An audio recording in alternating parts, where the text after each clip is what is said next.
Dans le cadre de la mise en œuvre du concours University Challenge, l'autorité de régulation du marché des capitaux du Burundi a poursuivi le 21 juillet 2026 sa campagne de sensibilisation au Campus Kiremba de l'Université des Grands Lacs.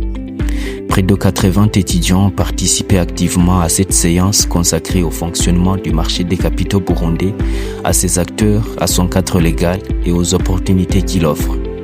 Les intermédiaires agréés ont enrichi les échanges.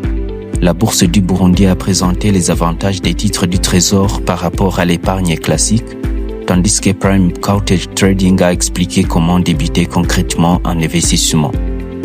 Très engagés, les étudiants ont exprimé leur volonté de poursuivre leur apprentissage afin de mieux saisir les opportunités offertes par le marché des capitaux burundais.